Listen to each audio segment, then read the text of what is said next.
Hello and welcome to Tay Shay. Today I'm going to be showing you how you can make a cute little bow that you can turn into a keychain, a bag charm, or add to any crochet project you want.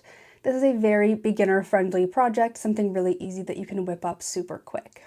Before we get started, I would just ask that you like this video if you do enjoy it at any point throughout, and make sure to subscribe to the channel if you haven't already. I also have a link to my Etsy shop where you can find some beginner-friendly crochet patterns in the description down below. And let's jump into making a really super cute bow. So for this project, you will need yarn, of course, in any color. For this, I'll be using this pink yarn in a worsted weight with a 5mm crochet hook.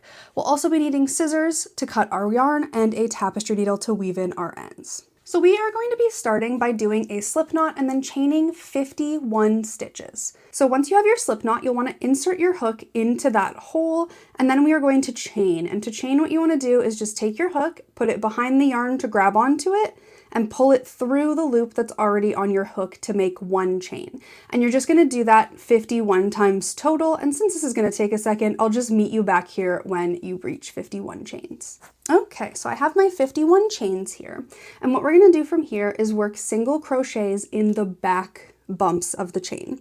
So when you look at your chain here, you can see that there are two lines that create a V shape.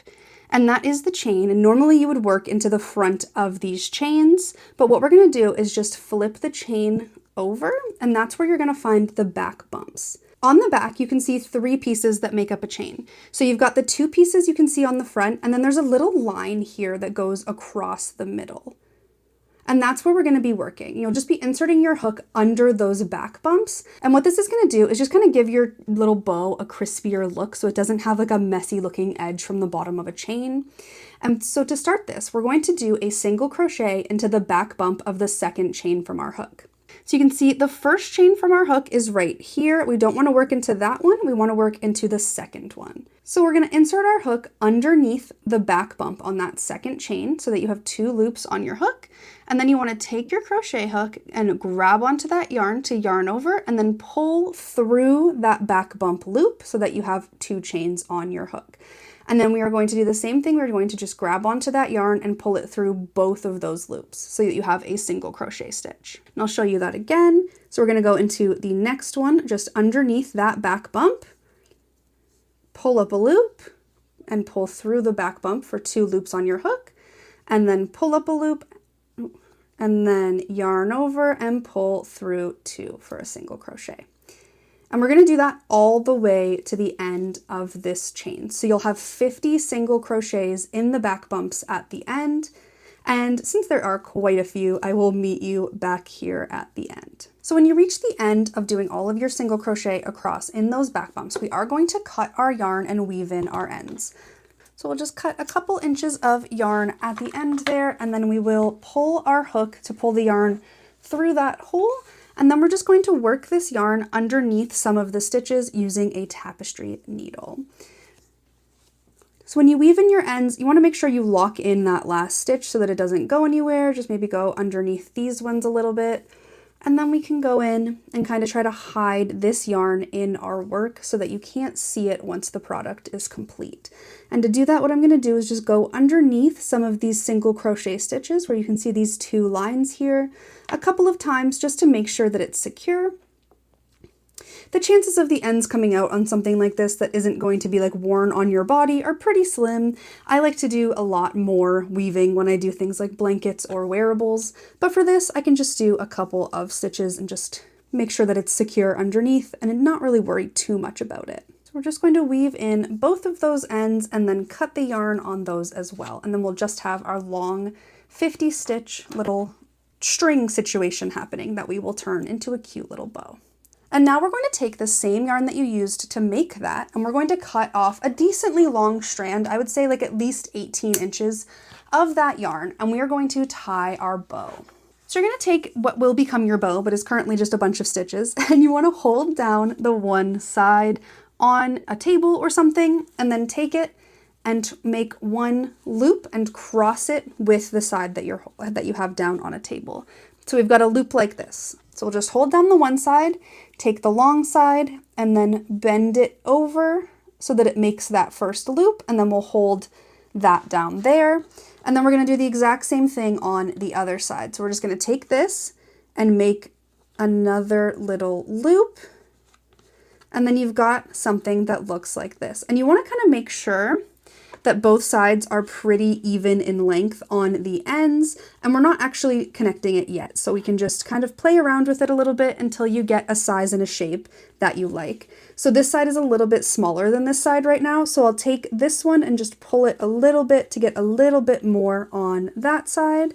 So when you do this, your bows are going to have their own end on their side. So we just want to cross them with each other so that when we tie the string around, it's going to make sure that it stays. So you start off and you have this. You just want to cross the two ends so that when we tie it, it's going to stay together really, really nicely. So we're going to take this string and you want to drape it around your bow, but with a decently long tail at the end because we are going to need to weave this in afterwards. So we're going to have a tail on one end, and then we will use the other end to wrap around that bow a bunch of times until it is nice and tight and secure and looking super cute. And while you're doing this, you can still be adjusting your bow to make sure that you get a shape that you really like. This is entirely up to you how you want it to look, what you're going to use it for. And you can honestly do anything you like. It also really depends how many times you want to wrap it around. You might want to do it just like once or twice so that the bow is a little bit less intense in the middle there. But all you're going to do is just wrap that around, make sure you're doing it nice and tight so that all of the pieces will stay, and then you'll have something that looks like this. So we've got a cute little bow situation happening. We've got two strings at the end. And all we're going to do is weave those ends back into the bow foundation that we created so that you can have it be nice and secure to finish off your bow. If you wanted to add a keychain to this, what you would do is at some point while you're in the process of wrapping this, you would just put a keychain ring on this string and then wrap it a couple more times and then weave in those ends, and then you could put it on your keys, on a bag, on anything you want. So we're just going to weave in the ends here with that same tapestry needle that we used before. And we'll just put our little string on the needle, and we've got this one coming up here, and we can kind of stick it underneath some of these, kind of lock it in under some of the strings that are wrapped around, and then we'll just want to weave it through some of this. So I'll probably go underneath this one and go through some of these stitches here and just go underneath some of those single crochet stitches to hide it and lock in the tightness of that bow wrap. And we'll just do that a couple of times to make sure that it's not going to come undone regardless of where you use it. And then we can just snip that end, and we'll do the exact same thing on the other one. So we've got the other side, and we'll just take that and thread that needle as well. And we can take it and then just go, we can go underneath. And if you want it to be extra secure, you can even go underneath and then come lock it in with like one stitch or one row of that tightened string, and then come back on the other side. And you can see you've got a really cute little bow to deal with. And then we'll do the same thing. We'll just work it in through here and then through a couple of the single crochet stitches that we created in those back bumps. Just get it in there and then cut the yarn. And there you have it. That is how you can create a really simple, really cute bow that is super beginner friendly and can be added to so many things. You can make a granny square and add this to it, make a blanket, add it to a bag, add it to so many different things. You could make this a little bow for a stuffed animal, a little amigurumi that you make. There are so many options for what you can do with cute little bows like this, and they are so easy to make. But if you enjoyed this video, be sure to give it a thumbs up and let me know in the comments if you tried to make this bow and how it went and what you're going to use it for. I hope you're having an amazing day, and I had so much fun sharing part of my favorite craft with you, and I'll see you next time. Bye, everybody.